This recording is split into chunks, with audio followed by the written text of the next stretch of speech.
o livro de Judas. Só lembrando que esse Judas não é o traidor. Esse Judas é um servo de Jesus Cristo. Esse Judas é irmão de Tiago. Esse Judas é alguém exatamente oposto do Judas traidor. E ele escreveu um cartão postal, um bilhete, né? É uma carta pequena com 25 versos, capítulo único, capítulo apenas. Nós vamos dar uma palavra sobre Judas, que escreve num período de apostasia dentro da igreja. E de uma certa forma, não foi em vão que Deus orientou, ao organizar a ordem cronológica dos livros na Bíblia, ser colocado este livro como sendo o último antes do Apocalipse. Então, o penúltimo livro da Bíblia, que antecede o final da Bíblia, exatamente aqui Judas, ele tratando de um período futuro, mas que já era realidade no presente, já estava sendo uma realidade presente, porque existem palavras semelhantes, conforme 2 Pedro 2, Pedro escreveu um assunto idêntico, só que Pedro previa coisas que iriam acontecer apenas. Quando Judas escreve um tanto mais tarde, já era realidade na igreja a chamada apostasia. Apostasia é o afastar da fé, é o abandono da doutrina ortodoxa, da doutrina bíblica, ensinada pelos apóstolos e sustentada pelos cristãos primitivos. Eles então permaneceram na doutrina, mas dentro das igrejas já estava permeando ideologias erradas que levavam exatamente a trazer embaraço para a propagação do Santo Evangelho de Jesus. E ao ler esta epístola, a gente entende em linhas bem claras como é que Judas estava preocupado em corrigir certas aberrações que estavam sendo nocivas à igreja, estava em alto grau prejudicando mesmo as igrejas de nosso Senhor Jesus. E então vamos dar uma passada aqui rápida nesta questão. Judas, servo de Jesus Cristo, irmão de Tiago, aos chamados, amados em Deus Pai, guardados em Jesus Cristo, a misericórdia, a paz e o amor vos sejam multiplicados. Amados, quando empregava toda diligência em escrever-vos acerca da nossa comum salvação, foi que me senti obrigado a corresponder-me convosco, exortando-vos a batalhardes diligentemente pela fé, que uma vez por todas foi entregue aos santos, pois certos indivíduos se introduziram com dissimulação, os quais desde muito foram antecipadamente pronunciados para esta condenação, homens ímpios que transformam em libertinagem a graça de nosso Deus e negam nosso único soberano e Senhor Jesus Cristo. Judas, versos de 1 a 4, temos lido, podemos prosseguir, mas agora eu quero só fazer uma observação, que Judas estava interessado em escrever sobre a salvação comum para os cristãos aos quais ele se dirigia. Mas vendo a vigente necessidade, vendo a apostasia, os líderes falsos que introduziram-se dentro da igreja, ele então mudou o tema da sua missiva e ele então exorta-os a batalhar diligentemente pela fé que uma vez por todas foi entregue aos santos. Então, a carta de Judas tem como ênfase a defesa da fé.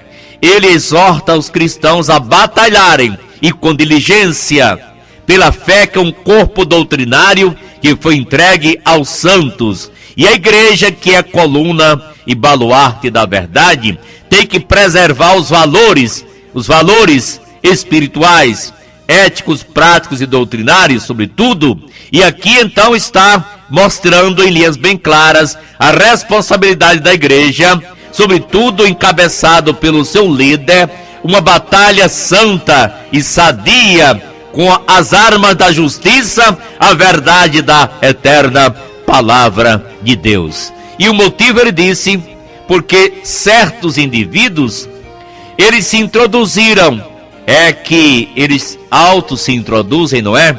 Com dissimulação, isto é, vem disfarçadamente com outra roupagem. De repente essa roupagem vai sendo mudada passo a passo, ao ponto de, quando acordar, a apostasia está enraizada na igreja e precisa então usar de estarem vigilantes para que não deixem coisas erradas, práticas erradas, corruptas e comprometedoras penetrarem e ter espaço na igreja. Gente, a apostasia, já foi dito que ela não chega logo declarando a sua independência.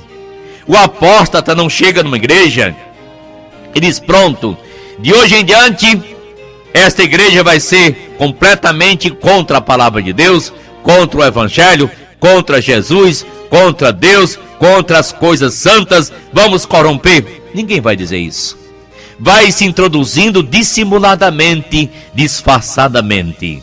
Vai se colocando prática errada e comprometedora aqui, outra ali, vai fazendo a cabeça passo a passo, vai mudando princípios, marcos e valores, vai simplesmente deixando as coisas se adequarem às situações, vai tendo desculpas em cada situação, e o mundo vai penetrando dentro da igreja. Práticas que eram antagônicas ao cristianismo ortodoxo há alguns apenas anos atrás, agora já são abertamente aceitos, descaradamente, sem nenhum recato, e aí a apostasia tem sua penetração, tem seu espaço e vai arruinando o cristianismo, a igreja de nosso Senhor Jesus, quando deve ser coluna e baluarte da verdade. Eu quero me respaldar agora a responsabilidade dos arautos da verdade, já pronunciada no Antigo Testamento, em Isaías capítulo número 56, e quero ler para os irmãos exatamente o que o profeta, com que ele se preocupava nesta oportunidade, e eu quero ler aqui Isaías 56. Verso 9 em diante: vós todos os animais do campo, todos os animais do campo, né? Todas as feras dos bosques, vinde comer. Os seus atalaias são cegos. Eu quero frisar exatamente o verso 10. Os seus atalaias são cegos, nada sabem, todos são cães mudos, não podem ladrar. Sonhadores preguiçosos gostam de dormir. Tais cães são gulosos, nunca se fartam. São pastores que nada compreendem. E todos se tornam para o seu caminho, cada um para a sua ganância, todos sem exceção. Esta era a situação da nação de Israel e os seus líderes, seus dirigentes. Os atalaias, profetas e sacerdotes, andando em parceria com o erro. Atalaias, os atalaias. O atalaia é um vigilante que ficava sobre a torre para guardar a cidade. Ele era incumbido de dar o aviso quando o mal chegava. Quando o mal vinha, o vigilante tinha que dar um grito de alerta. Usava uma trombeta. E o som da trombeta era compreendido pela cidade quando era clima de paz e clima de guerra. Havia sons de trombetas para várias situações. Paulo fala disso em 1 Coríntios, quando o som deve ser dado certo. E aqui o atalaia era o responsável. Se via inimigos contra a cidade, ele dava o grito de alerta. Ao dar o seu grito de alerta, exatamente a cidade tinha que se preparar. Ao se preparar a cidade, então combatia o inimigo e a cidade permanecia na sua marcha sem nenhum embaraço. Assim é com a igreja de Jesus Cristo. É necessário que haja exatamente o alerta quanto o perigo que vem contra a igreja, contra o reino de Deus, contra o evangelho.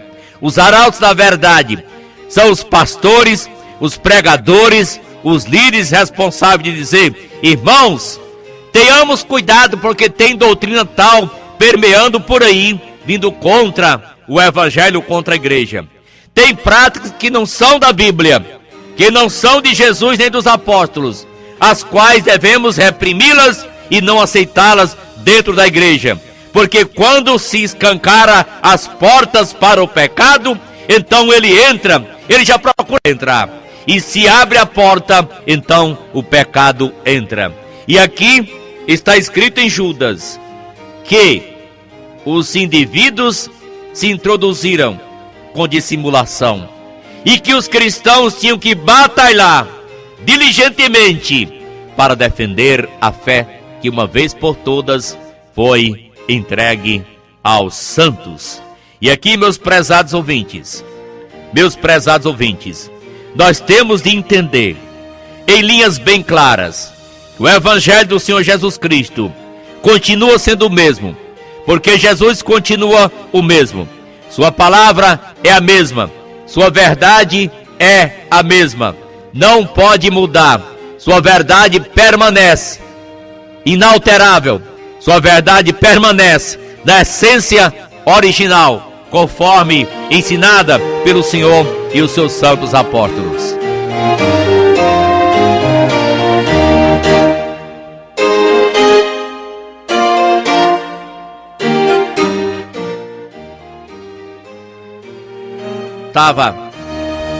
O profeta Isaías então estava reclamando que no seu tempo não era diferente. Os atalaias eram cegos, foram chamados de cães mudos. Um cachorro que não late quando chega alguém. Ele está um pouco problemático na sua missão de avisar, de dar o alerta. E os pregadores daquele tempo foram chamados de cães mudos.